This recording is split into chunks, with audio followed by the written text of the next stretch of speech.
My name is Margaret, but people call me Maggie, and I'm 61 years old. I've never been one to chase trends or show off, but I've always had a gift with my hands.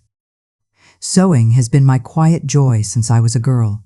So when my son invited me to a family dinner at his house, I decided to wear the dress I had spent weeks stitching together. A soft lavender fabric, lined with lace, every detail cut and hemmed by hand. To me, it wasn't just a dress, it was love, patience, and memory sewn into every seam. When I walked into the dining room, I smiled proudly, thinking maybe someone would notice the care I'd put into it, and someone did, but not the way I had hoped. My daughter-in-law, Kelly, looked me up and down and let out a laugh sharp enough to slice through my heart. "Oh my God, Maggie," she said loudly, making sure everyone heard. "Did you pull that out of a thrift store?" "It looks homemade." The room went silent, then chuckles followed. My cheeks burned. I wanted to shrink, to disappear, but I straightened my back instead. Inside my purse, my fingers brushed against the cold metal of the cabin keys, my late husband's pride, our family's retreat. The only place I ever truly felt respected. I swallowed the sting of tears and forced a smile, but deep inside, I knew something had shifted. That night, I knew things would never be the same. I became a widow 12 years ago, though sometimes it still feels like yesterday. My husband, David, was the kind of man who filled a room without trying. He had a laugh that carried through the trees around our cabin, a laugh that still echoes in my memory when the nights get too quiet. Losing him left me with a silence I didn't know how to fill. I had my son, my daughter, and for a time I thought they would be my comfort. But life has a way of showing you where loyalty truly lies. I've always been a seamstress at heart.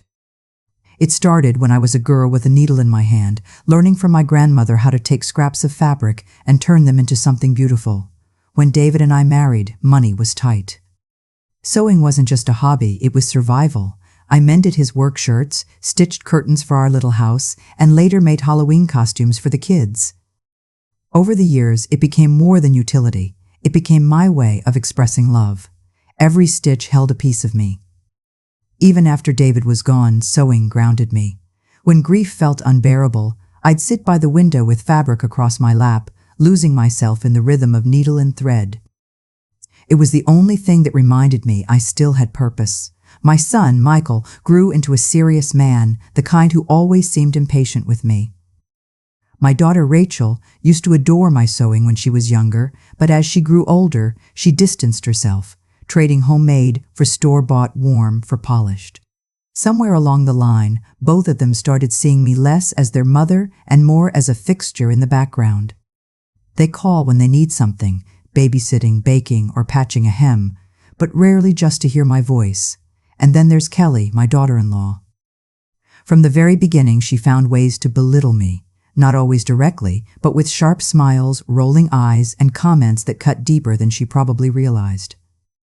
She married Michael 5 years after David passed, and almost immediately I felt my place in my son's life shrink. She was polished, modern, fashionable, the opposite of me with my thrifted fabrics and handmade dresses. To her, I was outdated, a relic better tucked away than shown off. Whenever I tried to share a story about the old days, she would sigh, look at her phone, and steer the conversation elsewhere. And if I wore something I'd sewn, she couldn't help herself. There was always a jab disguised as humor. But nothing she ever said could touch the sacredness of the cabin. That place was David's heart and soul. He built it nearly from scratch, hammering nails with his own hands, staining the wood until it gleamed in the sunlight. He'd say, "Maggie, this cabin is for us. For the kids, for when the world gets too heavy," and it truly was. Every summer we'd pack up the car and head into the woods. The kids would fish with their dad at dawn, we'd roast marshmallows by the fire, and I'd sit on the porch sewing while listening to the hum of cicadas. Those walls held our laughter, our fights, our reconciliations. It was more than wood and nails. It was our family stitched into the landscape. When David passed, I kept the cabin keys close, almost like a talisman. I couldn't bring myself to visit often at first. The memories were too strong, but over time, it became my sanctuary, the place where his presence felt the most alive. I'd walk through the rooms and run my fingers over the grooves he carved into the beams, or sit in his old rocking chair and let the quiet heal me. Every creak of the floor reminded me of his steady footsteps. Every breeze through the pines whispered his name. But to the rest of the family, the cabin slowly lost its magic. Michael and Rachel stopped visiting. Excuses piled up: busy jobs, sports games, vacations elsewhere. When I asked if they remembered the bonfires or the nights we all sang off-key around the fire pit, they would shrug as if those moments were trivial. It broke my heart to see them forget, but I never let it show. I clung to the memories even tighter, guarding them like precious jewels. I think that's when I began realizing how much they took me for granted. They saw me as someone who existed to keep things steady, to hold on to traditions they no longer valued. When they mocked my handmade dress, they weren't just mocking fabric and thread. They were mocking the very essence of who I am. They didn't understand that sewing isn't about perfection or trend, it's about love made visible.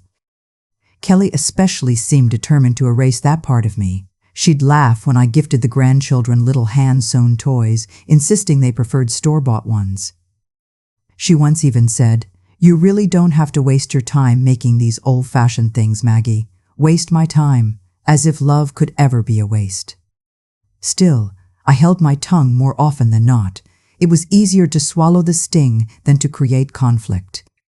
I told myself that keeping the peace mattered more than defending my pride. But deep inside, I carried a quiet strength. It came from years of holding a family together with scraps and stitches, from weathering storms that should have broken me. I had endured loneliness, grief, and silence. I had endured being overlooked, and each time I survived with dignity intact. That night at dinner, when Kelly mocked my lavender dress, I sat there smiling faintly, my hand clutching the cabin keys in my purse. The metal felt cool against my skin, grounding me in a way nothing else could. They had no idea what those keys meant, no idea that they were my line of defense, my reminder that I still held something precious they could never take away. I didn't say a word then, but something in me shifted. I realized I could no longer let them chip away at me piece by piece. I had been stitched back together too many times to unravel now. I might have been quiet, but I was not weak. And though they didn't know it yet, I still had the power to choose how this story would end. After dinner plates were cleared and coffee was being poured, I excused myself to the hallway. I needed a moment to breathe, to let the sting of Kelly's words fade. I stood near the coat rack, smoothing the lavender dress that now felt heavier than it had an hour earlier. I told myself not to cry, not to give anyone the satisfaction of seeing me small. That's when I heard it, laughter coming from the kitchen. I recognized Kelly's voice first, sharp and giddy, followed by Michael's low chuckle and even Rachel's nervous giggle. My heart clenched.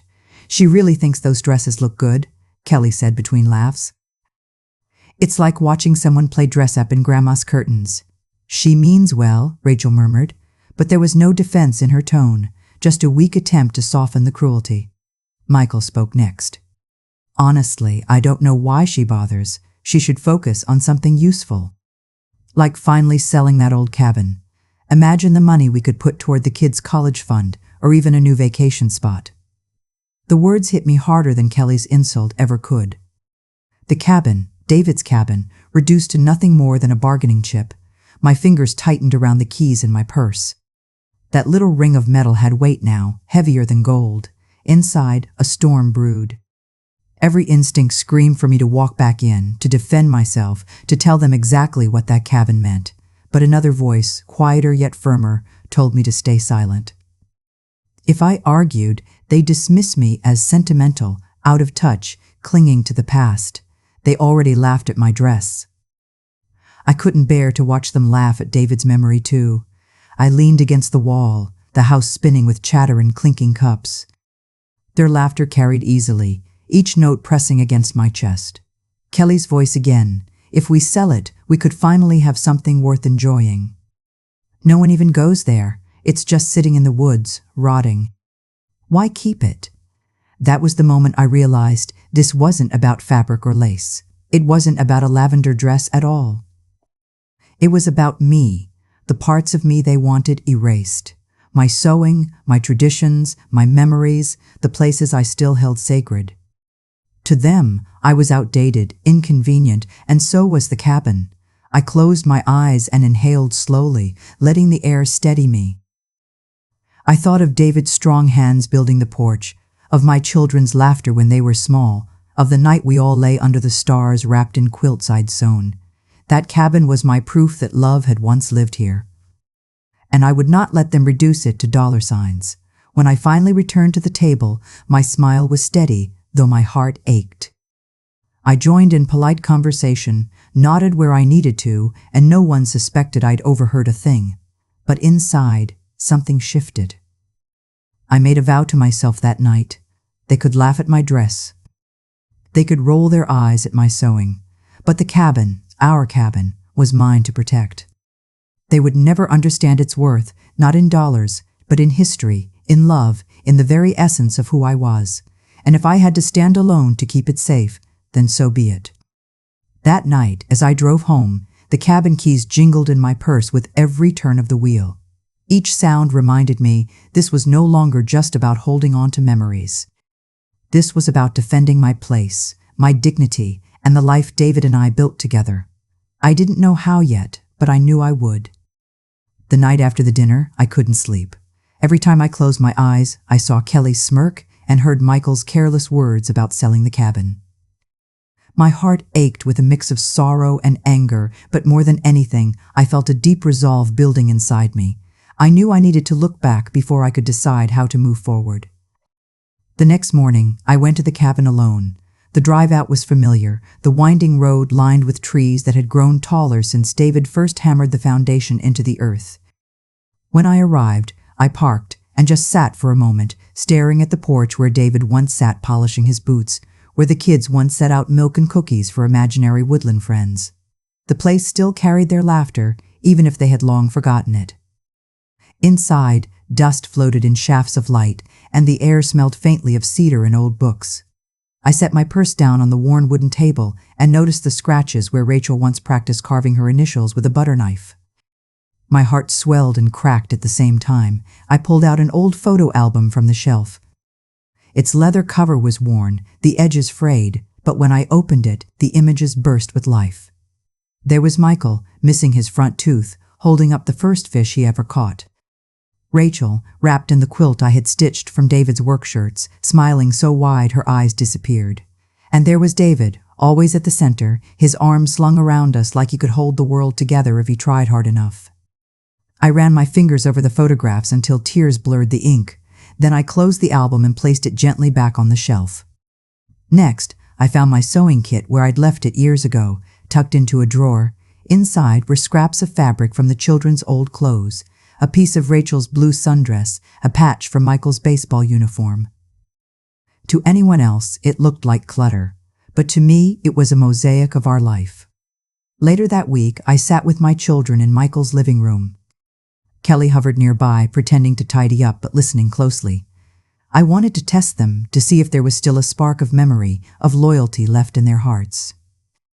So I asked, "Do you remember the cabin summers?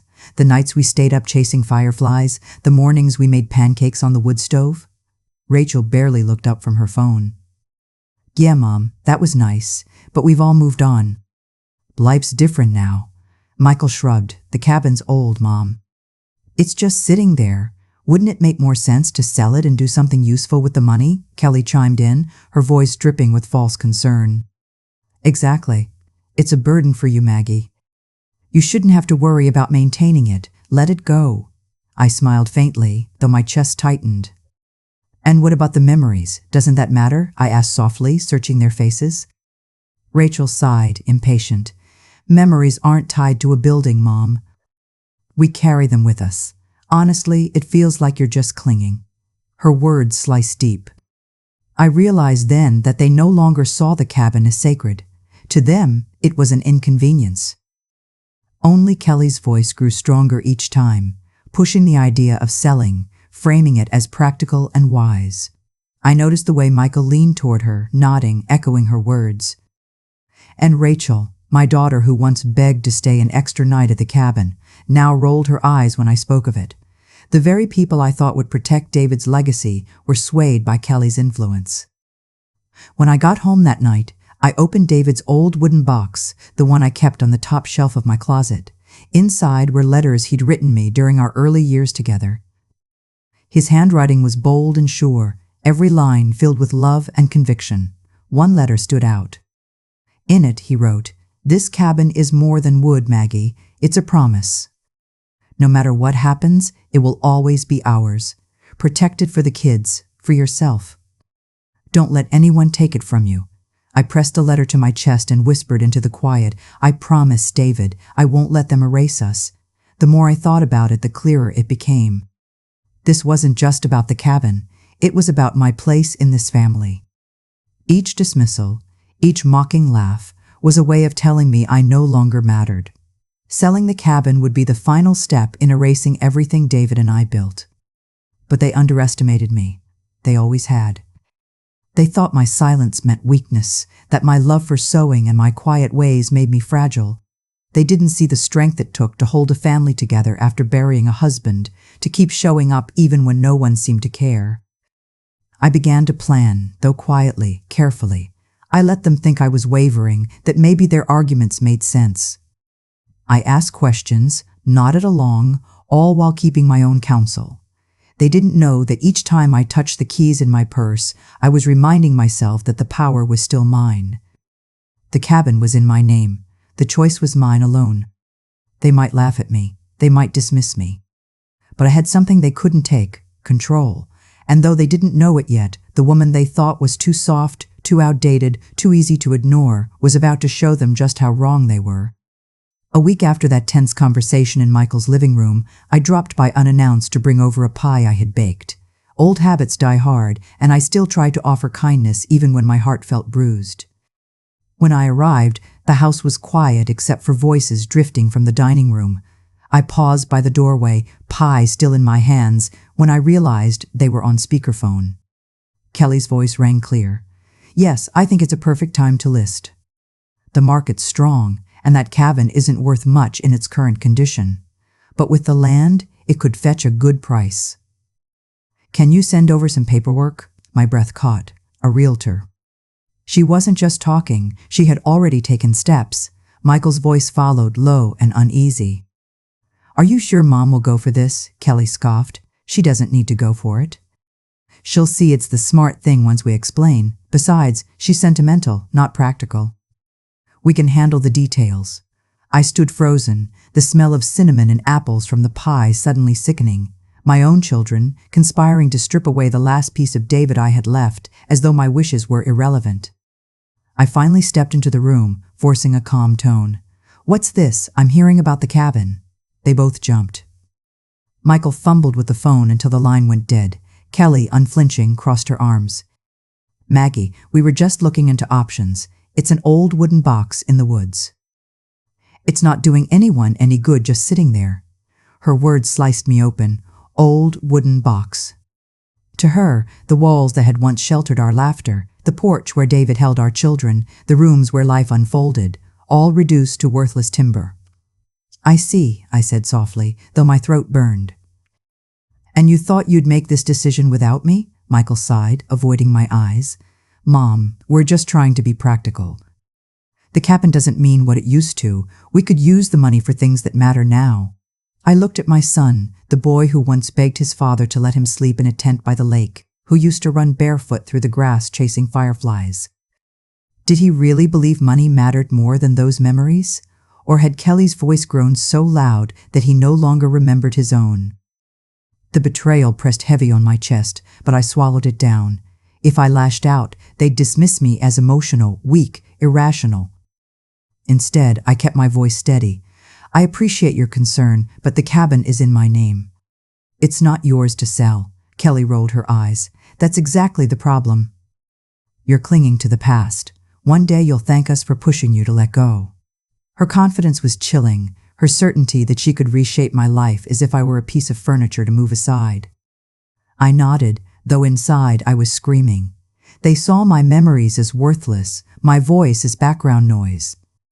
That night, back at my own house, I sat in David's rocking chair and let the tears fall freely. Their words replayed over and over. Old wooden box, not worth much, sentimental, not practical. They weren't just erasing the cabin, they were erasing me. But in the middle of that storm of grief, something solid rose within me. If they wanted the cabin gone, then I would decide how. If they wanted to dismiss me, then I would remind them who I was. I had spent my life sewing scraps into beauty, holding broken things together. And now, they were underestimating the one thing I still had, my choice. They thought I was clinging. They thought I was weak, but I was already planning my next stitch. The days after I overheard Kelly's call stretched like shadows, heavy and uncertain. My son and daughter reached out more often, but not with warmth. Each visit or phone call circled back to the same subject, the cabin. They spoke as if they were doing me a favor, as if they knew better than I did what I should hold on to and what I should let go. At the next family gathering, the air was thick with unspoken tension. Kelly smiled too brightly, her words sharp under the sugar she laced them with. "Maggie, that lavender dress again? You really do love your little projects, don't you?" she said, her voice loud enough for everyone around the table to hear. Laughter bubbled up, not from strangers, but from the faces I once rocked to sleep, my own children. I forced my lips into a smile, though my heart shriveled inside. The dress had become their symbol, a way to tell me I was outdated, irrelevant, clinging to things that no longer mattered. But to me, it wasn't just fabric. It was everything they refused to see. The hours of patience, the hands that shaped their childhoods, the woman who refused to disappear. That night, when I returned home, I opened David's old wooden box again. I reread his letters, especially the one that spoke of the cabin as a promise. His voice seemed to rise off the page, "Protected for the kids, for yourself." My tears stained the ink, but with each word I absorbed, a new strength began to form. I couldn't let them take it. Not because of money, not because of Kelly's pride, and not even because of my children's betrayal. I couldn't let them take it because it was mine to protect, and David had trusted me to do so. One evening, after another tense conversation with Michael where he pushed for selling, I excused myself and shut the door to my bedroom. My hands trembled as I reached for the cabin's deed, tucked safely in my desk drawer. The paper crackled as I unfolded it, the black ink declaring in clear letters that the cabin belonged to me, not Kelly. Not Michael, not Rachel. Me. For the first time in weeks, I felt a flicker of control. I began making quiet preparations. I searched through filing cabinets, organizing David's old papers. I read everything I could about property law, about rights and inheritance. I scribbled notes late into the night, hiding them under a stack of sewing patterns in case anyone snooped. During the day, I carried on as if nothing had changed. I nodded politely when Kelly suggested, once again, that I should let go of the burden. I smiled faintly when Michael said, "Mom, think about what Dad would want." He'd want us to be practical. Inside, though, I was boiling. David was practical, yes, but never at the expense of love. Never at the expense of family. They were twisting his memory to justify their greed. One afternoon, I drove to town and sat across from a lawyer, my palms sweating as I explained my situation. The lawyer, a kind woman with silver hair, listened intently. She assured me that I had full control, that no one could force me to sell without my consent. Relief washed over me, followed quickly by determination. Next, I quietly contacted a realtor myself, not the one Kelly had spoken to, but someone who specialized in historic properties.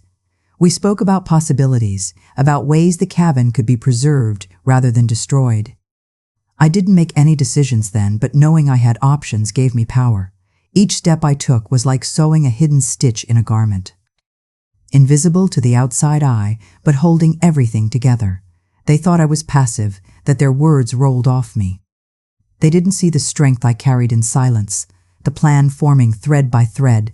Still, there were moments when the weight of betrayal nearly crushed me. One evening, after Rachel dismissed my attempts to talk about the cabin, I sat alone in my kitchen and broke down. The sobs came hard and unrelenting, shaking my whole body.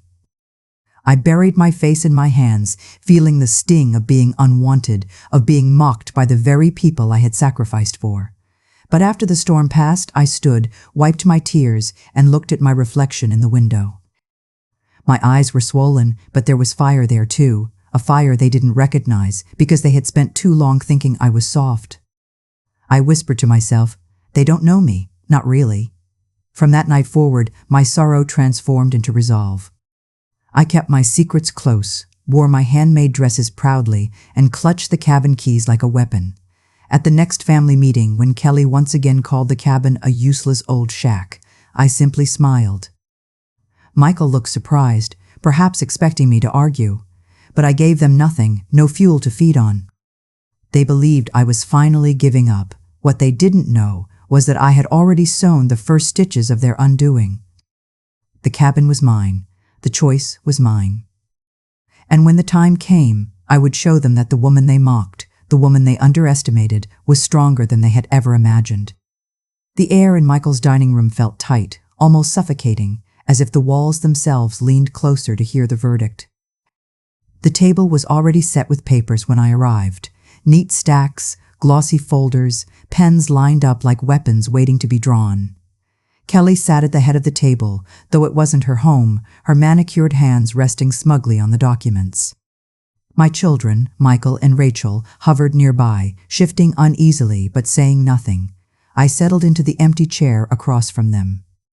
My lavender dress whispered against the fabric, the very same one that had started all this, and I wore it intentionally. A symbol. A reminder. Kelly leaned forward, her eyes gleaming. Maggie, we've made it simple for you. All we need is your signature. Once the cabin is sold, you won't have to worry about upkeep, taxes, or repairs. You'll actually have peace of mind. Peace of mind, I echoed softly, folding my hands in my lap.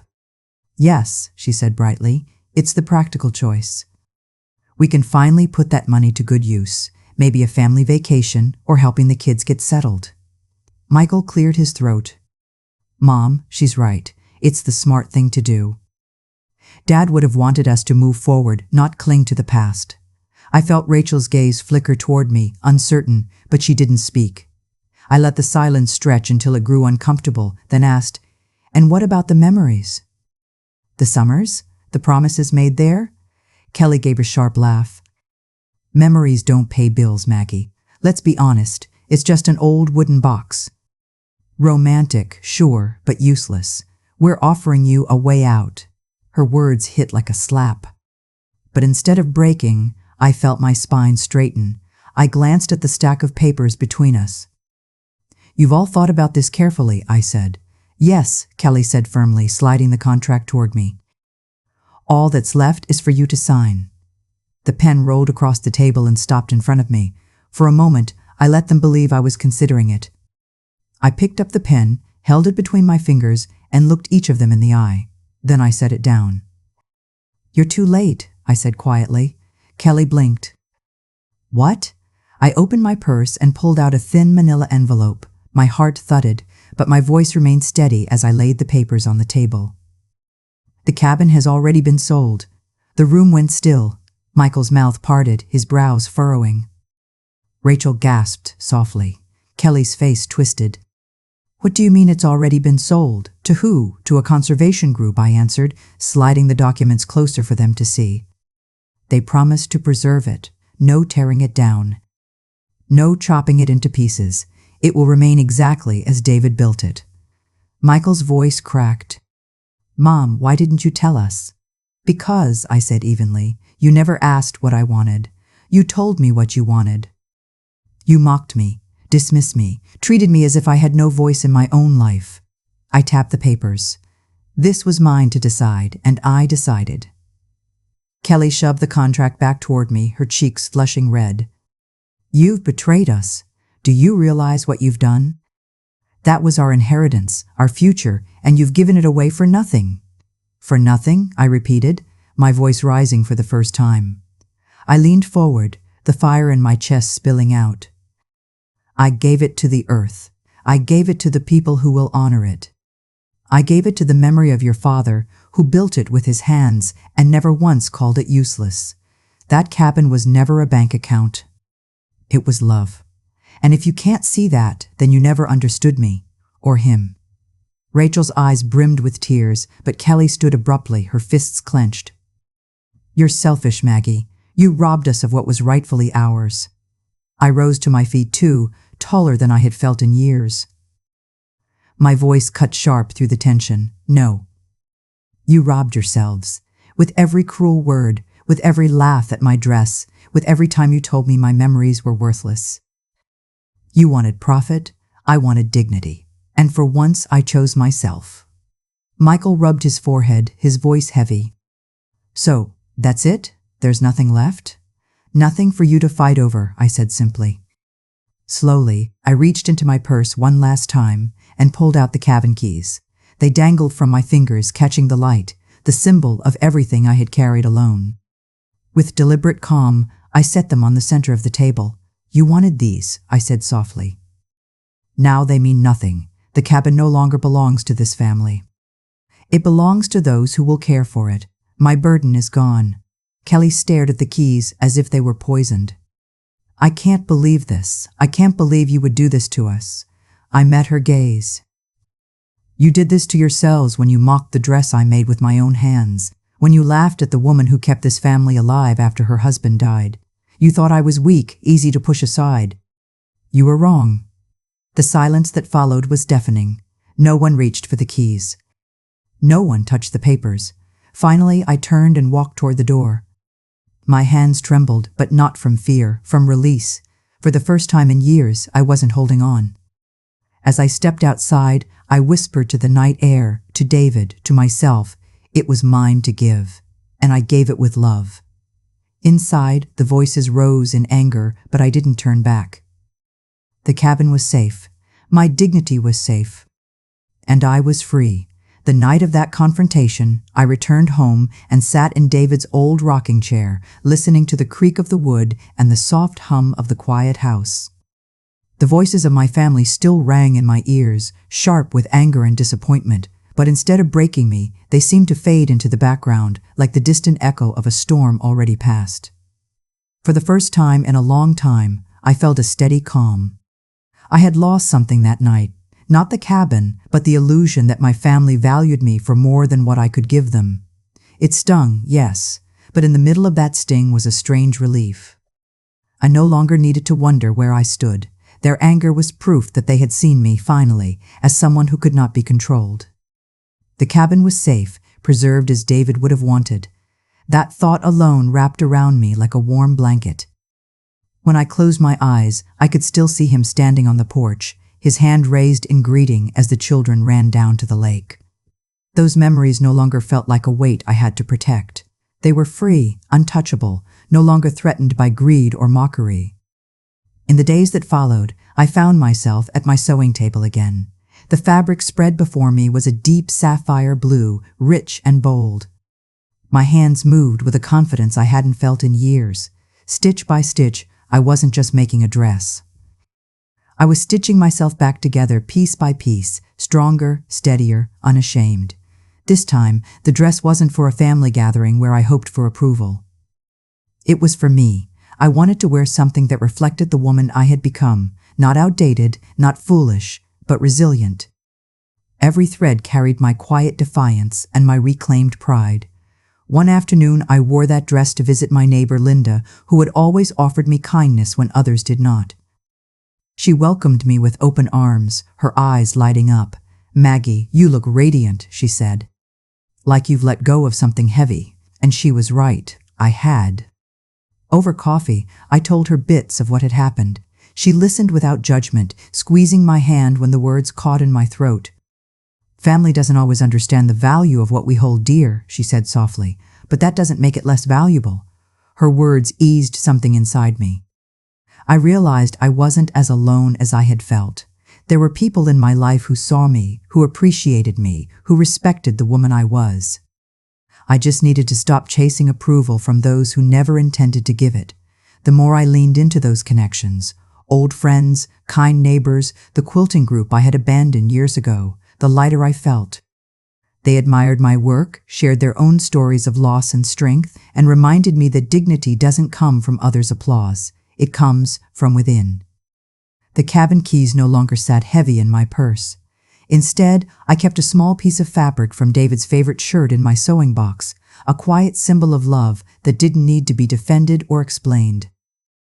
My memories belonged to me, and no one could diminish them again. In time, I even stopped replaying Kelly's cruel words in my head. They became background noise, the chatter of someone who never truly knew me. I realized her opinion had only mattered because I had allowed it to. Now, it was nothing more than air. I may have lost the approval of my children, or at least their easy smiles at Sunday dinners, but I had gained something far greater. I had regained myself, my pride, my dignity, my voice, all the things I had quietly tucked away for years just to keep the peace, had returned. And I wasn't going to give them up again. One evening, as I finished hemming the blue dress, I caught my reflection in the mirror. The woman staring back at me was not broken, not outdated, not a figure of mockery. She was a survivor. A creator. A woman who had chosen to honor her past without letting others strip it away. And in that moment, I smiled, truly smiled. If there is one truth I've learned through all of this, it's that dignity is worth more than approval. You can spend your whole life bending to win smiles, nods, or acceptance from those around you. But the moment you stand tall for yourself, you realize how fleeting that approval really is. The cabin held our family's laughter, our summers, our traditions. But what truly mattered was the courage to protect what it represented. Objects hold memories, yes, but it's our choices, our courage, that keep those memories alive. Selling it to strangers for profit would have erased David's love. Preserving it gave his spirit a chance to live on. And in that act, I found my own strength. I know some of you watching might understand. Maybe you've been mocked by someone you loved. Maybe you've been told you were outdated, foolish, or weak. And maybe, like me, you had to discover that your worth isn't defined by their laughter or their approval, but by the quiet strength you hold inside. So, I'll ask you this. Have you ever been mocked by someone you loved only to rise stronger in the end? I'd love to hear your story. Share it in the comments, because when we share, we remind each other that dignity isn't lost, even in the face of betrayal. I walked away with less family approval, but with my pride intact. And that, my friends, is a freedom no one can take away.